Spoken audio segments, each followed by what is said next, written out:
Hello everyone, this is Kenji here again. In this video, I'm going to talk about my social anxiety as a 39-year-old man. So growing up, I was always a very shy kid, right? And my mom used to always tell me how every time she takes me somewhere outside home, she noticed that how I always asked her when we're going back home. So maybe like when have left the house for maybe half an hour, right? I would ask her immediately, half an hour later, Mom, when are we going back home? So she noticed that how I always hated going outside the home and always wanted to, as soon as we left the house, I always seemed to want to go back.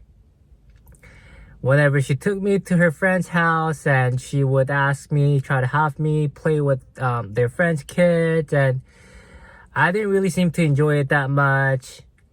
And that was just a recurring theme, right, growing up. So I never really liked going out that much to begin with. And then fast forward, I guess, till now. I think I've always known that I was introverted and just socially very awkward and anxious, right? But I think I shared this in my other video. But during my college years, I really wanted to kind of change my personality, right? I didn't like how socially awkward I was, socially anxious I was. I didn't like how introverted I was. And yeah, I just didn't like being shy. And usually I also believe that shy guys don't get women. And I wanted to get women, right? So I really wanted to kind of fix my personality, right?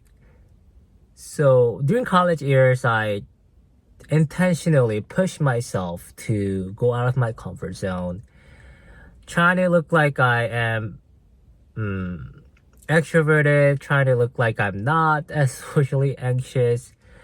Trying my best just to hide, I guess, my true personality, or at least like how I truly felt inside. And maybe initially I might have had some hiccups here and there, but I think I was able to fake it in a sense, like pretty well. So I was going out to parties, I was going to all these like events at a club, and yeah, I think I did okay socially. But then again, like I felt always exhausted and drained after like a social gathering, and when I come back home, I would just feel so exhausted and drained. But anyways, so what happened is that no matter how hard I tried to kind of change or fix my social anxiety, I don't think I ever really got fixed per se, but I just got better at hiding it, if that makes sense. So I would still feel that feeling of feeling anxious, right? When I'm about to go out to meet people, to meet new friends, go to like these events on campus. I think I would always notice myself that I getting anxious, right? My heart starts to maybe beating faster, and I start to get nervous maybe here and there. So those, like, that anxiety never went away, but I learned how to, I guess, hide it better. So I think probably a lot of times people, I don't know, it could be, could have been my imagination. I don't know, but I don't think a lot of people really noticed, because when I went into one of my college friends just on a random, uh, she actually told me how she remembered me as, and she told me how because at the time we were having a conversation about like, oh, going out and like social anxiety, and somehow I think I ended up telling her like how I actually feel a lot like socially awkward or socially anxious when I hang out with people. And then she was really taken aback, saying like, Kenji, really, is that really how you felt though? Because how I remember you is you're like a social, what is that word, social, she used the word social butterfly, right? So she thought that I was really socially very apt. Is that the right word? Yeah, like she thought I was good at socializing with people, but I told her like straight up, you know what happened is that I actually faked it, but I never really felt comfortable, like truly inside comfortable enough to talk to people and be around people, right? But anyways, now how is my social anxiety manifesting and unfolding in my life as a 39-year-old, right? At my job, sometimes so every week we have team meeting, right? Luckily, we don't have to meet up in person. Just we just have to meet up in person just once a month. And so 3 weeks out of the month we just meet online. So I think that's better when I meet them online. I think in person just makes it 100 times more just worse. But anyways, so when we meet online, I think that's better. But still, when it's my turn to speak during the meeting, I notice myself getting really uncomfortable and anxious and nervous. But then again, that severity of anxiety, when I speak to during the meeting online, it's not as bad. But when it really gets bad is that when we meet in person. So once a month we have to go to the office and have a meeting in person, and we usually have this icebreaker, and we take turns, how our week was and how things are going with our work. And sometimes they have these, I guess, icebreaker questions, and we just share our opinion. And when it's my turn to speak, I kind of like tense up, and sometimes I feel like I'm what is that word? I tense up and I'm frozen up, right? And I mean, I still speak, but I think I notice myself stuttering a lot, and I don't know how to make eye contact either. Like, where do I even look, right? And again, like I try my best to fake it, but it gets really old though, right? Faking it's really hard. It's really exhausting just trying to hide that I guess true aspect, personality of it. It feels very ingenuine. But anyways, that's what I do, and that's how I feel during the meeting when we have to have a meeting in person. And I'm just like hoping that my turn will be over just so quickly, and I hope that people don't like, I don't know, just start a conversation with me, I guess. Also, like how, like before the meeting and after the meeting, like people start to have a little like small talk here and there, and also small talk, it's something I struggle a lot too. It just feels very awkward and inorganic.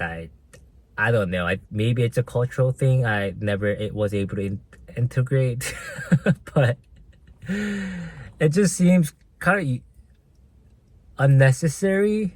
I feel like when I just meet with people, I just want to get to the point.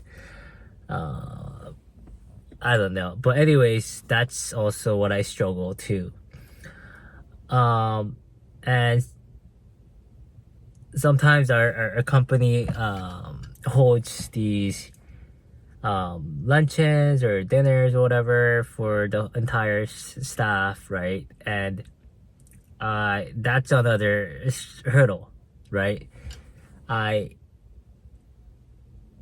never really I never really want to go to those luncheons, because not necessarily because I hate on anyone.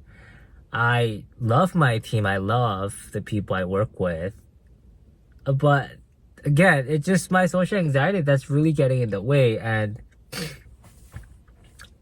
yeah, it's just hard. It feels just very overwhelming. And when you are counting on, well, like when I'm counting on those days to a company meeting or a company events, I'm like so dreading. And it just feels uncomfortable. So sometimes what happens is I try to come up with an excuse of like how I cannot make it to the meeting. But sometimes it's just inevitable. You just have to go, right? It's because you don't want to miss too many of those either, and then you could possibly make myself look bad, which I don't want to do. I don't want to leave any bad, unnecessarily bad impression about myself, right? So that's a struggle. But that's work. Sometimes you just have to do it, and it's okay, I think. But also what happens in my social life is that I think I mostly just stay at home. And whenever my friend wants to go to a crowded place, that's when I start to get really extremely uncomfortable and nervous and almost claustrophobic too.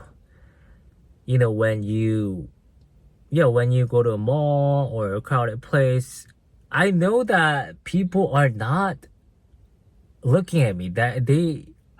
Logically, I understand that people they're not paying attention to me. They are like, I'm not the center of the attention, of their attention.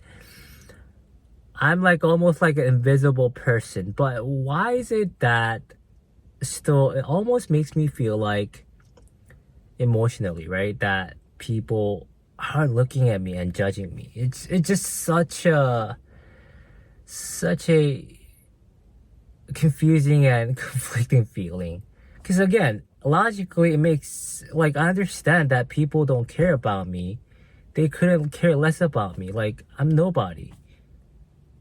But however, emotionally I feel like I'm being judged. I'm people are looking at me, and I don't know, it just feels too overwhelming. So usually when my friend wants to go to a place where there's a lot of people, sometimes I ask him can we go somewhere else. Sometimes he wants to go to these restaurants, and when that restaurant is a place that's really popular and famous, and there tends to be a lot of it tends to draw a lot of crowd, I would ask him, can we go to somewhere else, more low-key, right? The other day, I was hanging out with my grad school program cohorts, and they wanted to go somewhere really not low-key. What is the opposite of low-key? Is that high-key? Where there's a lot of people, it's really popping, loud music, a lot of people, and it just, And I asked them, like, can we actually go somewhere else where there's like low key? I don't think I could go there. It's just too much for me. So, and they were really nice. They're really understanding. So they actually had to change the place for me because they knew that I was probably feeling really overwhelmed. But yeah, that's how my social anxiety affects me on a daily basis. So I usually just stay at home, and I don't really go out to have fun or anything like that. I mean, in my 20s, I used to go clubbing and stuff. But then again, like, I think I was really trying my best. Honestly, I think I was trying so hard, right? I think I was trying so hard to fake it. But now that I am 39, almost 40, I don't, like, I feel like I don't really care much enough to really fix or change my personality. I try my best to not really look at my social anxiety as some kind of flaw anymore. But it's just how my brain is wired, just more sensitive, more anxious than average people. And that's okay. That's how my brain is wired. Like, what can I do, right? If there is necessary situation where I might have to fake it, like at my company meetings and team meetings, right? Then I will be able to do it. And I try my best, right, to just get by. But trying to fix it, I don't think it really fixes anything. If anything, like, I feel like it actually makes it worse, because at least for me, what happened is that every time I try to fix my personality, because when you try to fix something, it means that you're looking at that. For example, in this example, I'm looking at treating my social anxiety as a flaw, as a defect, right? And every time I'm trying to fix it, I'm reminded of how I have this defect, which in turn makes me think that I am I'm a person with a defect.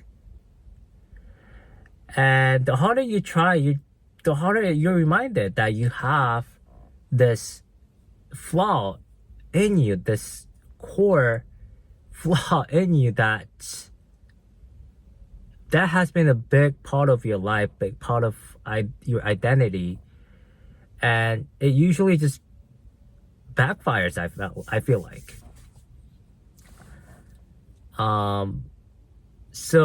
But then once I actually kind of started to tell myself that, okay, maybe this is not so bad. Maybe this is just how my brain has been wired since young. I think that's okay. It's not necessarily a flaw, but it's just a personality trait. And instead of trying to fix it, how about I try to treat it as something I can work on, or I can just maybe treat it with compassion and treat it with just maybe perspective understanding, right? But anyways, once I actually started to adapt that mindset, it didn't really feel so bad anymore. Having social anxiety, feeling socially awkward and anxious around people, it started to feel not so bad. It did, because I started to not treat it as if like I was defective. And I just started to be more forgiving of myself too. So yeah, I still deal with social anxiety, but what has changed is that maybe from my 20s compared to now is that I don't necessarily treat it as something that's so inherently bad or wrong, right? I just treat it like it's part of my personality now, and it's okay. You know, just like how introverted people, it's just how their brain is wired, right? I mean, usually, you know, our society like doesn't, or people who are extroverted don't really necessarily get such a bad rep compared to introverted people. I feel like I think it's usually introverted people that gets a bad rep because they're usually shy. They usually, it's harder for them to stand up for themselves, and I think the message our society tries to throw at people who are introverted is that, like, oh, you being shy is not good. You being shy is wrong. You must fix it. You must become this as extrovert people. You should be more extroverted, right? Your introverted personality is wrong. There's something wrong with you. So I think that's how a lot of introverted people fall into this mindset of, or belief that, self-destructive belief that there's something wrong with them, with their personality. And a lot of them, including myself, they spend like almost whole their life trying to fix or change their personality when there's actually nothing wrong with them, right? I mean, we don't tell extroverted people, hey, like, why are you guys going outside so much? Why are you guys like having so much fun? But somehow we tell extroverted people, like, why are you guys staying inside so much? Why are you guys home at like all the time? What's wrong with you? You need to go out. Does that make sense? So I think, and that message is coming. Yeah, I think the message is, our society gives or sends that message because, yeah, we treat people who are extroverted as if there's something wrong with them. But I just want to say that there's nothing wrong with being introverted, just like how there's nothing wrong with extroverted. It's just the way you are, and that's okay. But I think sometimes it's necessary though, right? For people to kind of push themselves out of their comfort zones. So people who are introverted, I think their natural tendency is to want to stay home all the time. I do that all the time, right? I just want to like stay at home and play video games all the time. But sometimes, even if like I naturally feel very inclined to stay at home, I sometimes actually intentionally push myself to go out. And sometimes I force myself to go to a crowded place just once in a while though. And yeah, I think it's a skill that you can kind of start to develop and cultivate, right? So I hope that makes sense, guys. So again, thank you guys for watching my long video, and I'll see you in the next one. Bye.